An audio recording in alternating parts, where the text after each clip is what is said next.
ಇನ್ನು ಲೀಕಾಸುರರ ವಿರುದ್ಧ ಪ್ರಧಾನಿ ಮೋದಿ ಬ್ರಹ್ಮಾಸ್ತ್ರ ಏನು ಹಾಗಾದ್ರೆ? ಮೋದಿ ಬಿಟ್ಟಂತ ಮಿಡ್ ನೈಟ್ ಕಠಿಣಾಸ್ತ್ರದಲ್ಲಿರುವಂತ ಆ ಕ್ರಮಗಳಾದ್ರೂ ಏನು? ಪ್ರಶ್ನೆ ಪತ್ರಿಕೆ ಲೀಕಾಸುರರ ಸಾಮ್ರಾಜ್ಯ ಧೂಳಿಪಟ ಆಗುತ್ತಾ? ಪರೀಕ್ಷಾ ವ್ಯವಸ್ಥೆಗೆ ಅಂಟಿರುವಂತ ಕಳಂಕ ಕಿತ್ತೋಗಿತಾರಾ? ಕೇಂದ್ರ ರೂಪಿಸಿರುವಂತ ಹೊಸ ಕರಡು ಪ್ರತಿ ಸೀಕ್ರೆಟ್ ಏನು ಹಾಗಾದ್ರೆ?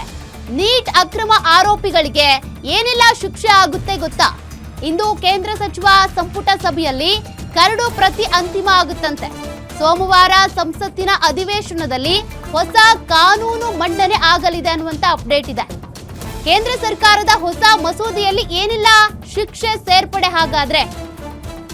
ಪ್ರಧಾನಿ ನರೇಂದ್ರ ಮೋದಿ ಮಿಡ್ ನೈಟ್ ಒಂದು ವಿಡಿಯೋವನ್ನ ಬಿಟ್ರು ಅಂದ್ರೆ ಆ ವಿಡಿಯೋ ಹಿಂದೆ ಇಷ್ಟೆಲ್ಲ ಮಾಹಿತಿ ಇದೆಯಾ ಹಾಗಾದ್ರೆ?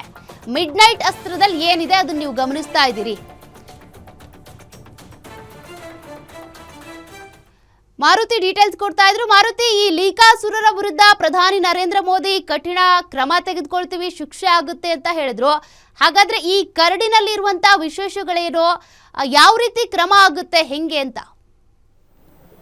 ಇಲ್ಲ, ನೀಟ್ ಪರೀಕ್ಷೆ ಆಗಿರ್ಬೋದು, ರಾಜ್ಯಗಳಲ್ಲಿ ಆಗುವಂತಹ ಹಲವು ಉದ್ಯೋಗ ಭರ್ತಿ ಪರೀಕ್ಷೆಗಳಲ್ಲಿ ಈಗ ರಾಜ್ಯದಲ್ಲೇ KPSCಯಿಂದನೇ ನಡೆಯುವಂತಹ ಪರೀಕ್ಷೆಗಳನ್ನು ತಗೊಳ್ಳಿ, ಬೇರೆ ಬೇರೆ ರಾಜ್ಯಗಳಲ್ಲಿ ನಡೆಯುವಂತಹ ಪರೀಕ್ಷೆಗಳಲ್ಲೂ ಕೂಡ ಇದೇ ರೀತಿಯಾಗಿ ಹಲವು ಬಾರಿ ಪ್ರಶ್ನೆ ಪತ್ರಿಕೆಗಳು ಲೀಕ್ ಆಗಿರುವಂಥದ್ದು ನಿಜ. ಈ ಹಿಂದೆ ಹಲವರು ಜೈಲಿಗೂ ಕೂಡ ಹೋಗಿದ್ದಾರೆ. ಆದರೆ ಇದು ಜೈಲಿಗೆ ಹೋದಾಗ ಮಾತ್ರ ಭಾಳಷ್ಟು ಗಂಭೀರವಾಗಿ ಆಯಾ ಸರ್ಕಾರಗಳು ನಡ್ಕೊಳ್ತವೆ.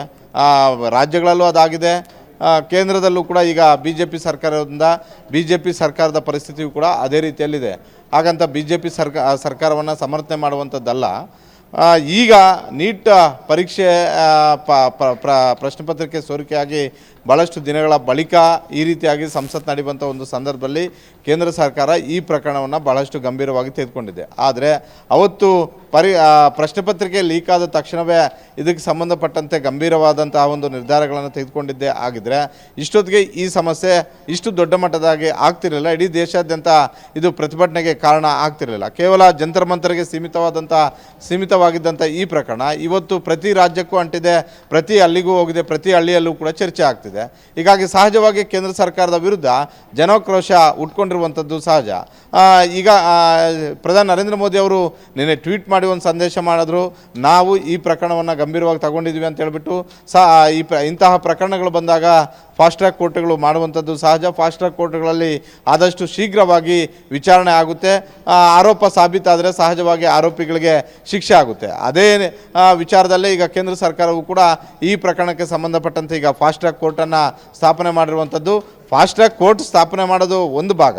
ಮತ್ತೊಂದು ಭಾಗ ಅಂತ ಹೇಳಿದ್ರೆ ಫಾಸ್ಟ್ ಟ್ರ್ಯಾಕ್ ಕೋರ್ಟಲ್ಲಿ ವಿಚಾರಣೆ ಆರಂಭ ಆಗೋದು ಯಾವಾಗ? ಇನ್ವೆಸ್ಟಿಗೇಷನ್ ಆಫೀಸರ್ ಕೋರ್ಟ್ಗೆ ಅಂತಿಮವಾದಂಥ ಒಂದು ವರದಿಯನ್ನು ಸಲ್ಲಿಸಿದಾಗ, ಫೈನಲ್ ರಿಪೋರ್ಟ್ ಚಾರ್ಜ್ ಶೀಟನ್ನು ಸಲ್ಲಿಸಿದಾಗ ಅವ್ರ ಮೇಲಿದ್ದಂತಹ ಆರೋಪಗಳು ಅಂದರೆ ಚಾರ್ಜಸ್ ಎಷ್ಟು ಮಟ್ಟಿಗೆ ಅದಕ್ಕೆ ಸಂಬಂಧಪಟ್ಟಂತೆ ನಮ್ಮ ಹತ್ರ ಸಾಕ್ಷಿ ಸಂಗ್ರಹ ಆಗಿದೆ ಅಂತ, ಇದನ್ನು ಫೈನಲ್ ರಿಪೋರ್ಟ್ ಚಾರ್ಜ್ ಶೀಟನ್ನು ಸಲ್ಲಿಕೆ ಆದ ಬಳಿಕ ಫಾಸ್ಟ್ ಟ್ರ್ಯಾಕ್ ಕೋರ್ಟಲ್ಲಿ ವಿಚಾರಣೆ ಆರಂಭ ಆಗುತ್ತೆ.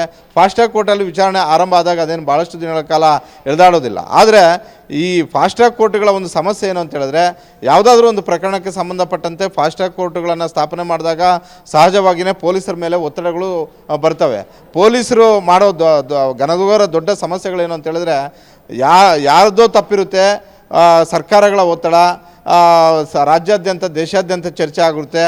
ಆಗ ಆ ಪ್ರಕರಣಕ್ಕೆ ಸಂಬಂಧಪಟ್ಟದೇ ಇಲ್ಲದೇ ಇರೋದವ್ರನ್ನ ಯಾರೋ ಅನುಮಾನ ಬಂತು ಅಂತ ಹೇಳ್ಬಿಟ್ರು ಅವ್ರನ್ನೇ ಫಿಕ್ಸ್ ಮಾಡುವಂಥ ಒಂದು ಸಾಧ್ಯತೆಗಳು ಕೂಡ ದಟ್ಟವಾಗಿರ್ತವೆ. ಹೀಗಾಗಿ ಈ ಫಾಸ್ಟ್ ಟ್ರ್ಯಾಕ್ ಪ್ರಕರಣಗಳು, ಫಾಸ್ಟ್ ಟ್ರ್ಯಾಕ್ ಕೋರ್ಟ್ಗಳು ಚಾರ್ಜ್ ಶೀಟ್ ಸಲ್ಲಿಕೆ ಮಾಡುವಂತಹ ಇನ್ವೆಸ್ಟಿಗೇಷನ್ ಆಫೀಸರ್ ಏನಿರ್ತಾರೆ ಅವ್ರಿಗೆ ಭಾಳಷ್ಟು ಸಮಸ್ಯೆಗಳು ಆಗ್ತವೆ. ಅದೇ ರೀತಿ ಅವರು ಅದರ ಪಾತ್ರಧಾರಿಗಳು ಆಗದೇ ಇರುವಂಥವರನ್ನು ಕೂಡ ಫಿಕ್ಸ್ ಮಾಡುವಂಥ ಒಂದು ಸಾಧ್ಯತೆ ಇರುತ್ತೆ ಒತ್ತಡಗಳು ಬಂದಾಗ. ಹೀಗಾಗಿ ಒಂದು ಕಡೆ ಫಾಸ್ಟ್ ಟ್ರ್ಯಾಕ್ ಕೋರ್ಟ್ಗಳಲ್ಲಿ ವಿಚಾರಣೆ ತ್ವರಿತವಾಗಿ ಆಗುತ್ತೆ. ಆದರೆ ಫಾಸ್ಟ್ ಟ್ರ್ಯಾಕ್ ಕೋರ್ಟ್ಗೂ ಮೊದಲು ಆಗುವಂತಹ ಇನ್ವೆಸ್ಟಿಗೇಷನ್ ಏನಿರುತ್ತೆ, ಈ ಇನ್ವೆಸ್ಟಿಗೇಷನ್ ಭಾಳಷ್ಟು ಸಮಸ್ಯೆಗಳನ್ನು ಸೃಷ್ಟಿ ಮಾಡುತ್ತೆ.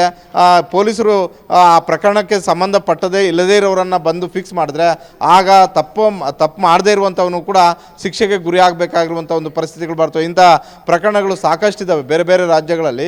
ಹೀಗಾಗಿ ಫಾಸ್ಟ್ ಟ್ರ್ಯಾಕ್ ಕೋರ್ಟ್ಗಳು ಒಂದು ಕಡೆ ವಿಚಾರಣೆ ಮಾಡೋದಕ್ಕೆ ಅನುಕೂಲ ಆದರೂ ಕೂಡ ಅದಕ್ಕೂ ಮೊದಲಿರುವಂಥ ಒಂದು ಭಾಗ ಏನಿದೆ ಫೈನಲ್ ರಿಪೋರ್ಟ್ ಸಲ್ಲಿಕೆ ಮಾಡುವಂಥ ಒಂದು ಭಾಗ, ಆ ಪ್ರಕರಣದಲ್ಲಿ ಪೊಲೀಸರು ಒಂದು ವೇಳೆ ಬೇರೆ ರೀತಿಯಾಗಿ ಕೆಲಸ ಮಾಡಿದ್ದೆ ಆದರೆ, ಸಹಜವಾಗಿ ಒತ್ತಡಕ್ಕೆ ಮಣಿದು ಏನಾದರೂ ಕೆಲಸ ಮಾಡಿದ್ದೆ ಆದರೆ ಹಲವರು ಅಮಾಯಕರು ಆ ಪ್ರಕರಣದಲ್ಲಿ ಸಿಕ್ಕಾಕೊಳ್ಳುವಂಥ ಒಂದು ಸಾಧ್ಯತೆಗಳು ಬಹಳಷ್ಟು ದಟ್ಟವಾಗಿರ್ತವೆ. ಆದರೆ ಆ ಹಲವು ಪ್ರಕರಣಗಳಲ್ಲಿ ಫಾಸ್ಟ್ ಟ್ರ್ಯಾಕ್ ಕೋರ್ಟ್ಗಳು ಯಶಸ್ವಿ ಆಗಿರುವಂಥದ್ದು ನಿಜ. ಕರ್ನಾಟಕದಲ್ಲೂ ಆಗಿದೆ, ಇಡೀ ದೇಶಾದ್ಯಂತನೂ ಆಗಿದೆ. ಕರ್ನಾಟಕದಲ್ಲಿ 2003ಕ್ಕೂ ಮೊದಲು ಇಡೀ ರಾಜ್ಯಾದ್ಯಂತ ಪ್ರಕರಣಗಳ ಸಂಖ್ಯೆ ದುಪ್ಪಟ್ಟಿದೆ ಅಂತ ಹೇಳ್ಬಿಟ್ಟು ಅವತ್ತೇ ತ್ವರಿತ ನ್ಯಾಯಾಲಯಗಳನ್ನು ತರುವಂಥ ಒಂದು ಕೆಲಸ ಆಗಿತ್ತು. ಅದರಲ್ಲಿ ಸಕ್ಸಸ್ಸು ಕೂಡ ಆದರು. ಆ ಕ್ರಿಮಿನಲ್ ಪ್ರಕರಣಗಳಲ್ಲಿ ಸಕ್ಸಸ್ ಆದರೂ ಸಿವಿಲ್ ಪ್ರಕರಣಗಳಲ್ಲಿ ಅದು ಸಕ್ಸಸ್ ಆಗಲಿಲ್ಲ. ಇವತ್ತು ಬೇರೆ ಬೇರೆ ರಾಜ್ಯಗಳಲ್ಲಿ, ಈಗ ದೇಶಗಳಲ್ಲಿ ಇಂಥ ಪ್ರಕರಣಗಳು ಬಂದಾಗ ಫಾಸ್ಟ್ ಟ್ರ್ಯಾಕ್ ಕೋರ್ಟ್ಗಳನ್ನು ರಚನೆ ಮಾಡುವಂಥ ಒಂದು ಕೆಲಸ ಆಗ್ತಿದೆ. ಇವತ್ತು ಪ್ರಧಾನಿ ನರೇಂದ್ರ ಮೋದಿ ಹಾಗೂ ಕೇಂದ್ರ ಸರ್ಕಾರದವರು ಅದೇ ಮಾಡಿರುವಂಥದ್ದು. ಹೀಗಾಗಿ ಫೈನಲ್ ರಿಪೋರ್ಟ್ ಬಂದ ಬಳಿಕ ವಿಚಾರಣೆ ಆದಷ್ಟು ಶೀಘ್ರವಾಗಿ ಆಗುತ್ತೆ. ಆ ವಿಚಾರಣೆ ಆದ ಬಳಿಕ ಆರೋಪಗಳು ಸಾಬೀತಾದರೆ ಸಹಜವಾಗಿ ಈ ಪ್ರಕರಣದಲ್ಲಿ ಕನಿಷ್ಠ 7 ವರ್ಷಕ್ಕೂ 10 ವರ್ಷಗಳಿಗೂ ಅಧಿಕ ಶಿಕ್ಷೆ ಆಗುವಂಥ ಒಂದು ಸಾಧ್ಯತೆ ಇದೆ. ಆ ಒಂದು ಸಂದೇಶವನ್ನೇ ಪ್ರಧಾನಿ ನರೇಂದ್ರ ಮೋದಿ ಅವರು ತಮ್ಮ ವಿಡಿಯೋ ಮೂಲಕ ಹಂಚಿಕೊಂಡಿರುವಂಥದ್ದು. ಸೌಖ್ಯ. Okay, thank you Maruti ಡೀಟೇಲ್ಸ್ಗೆ.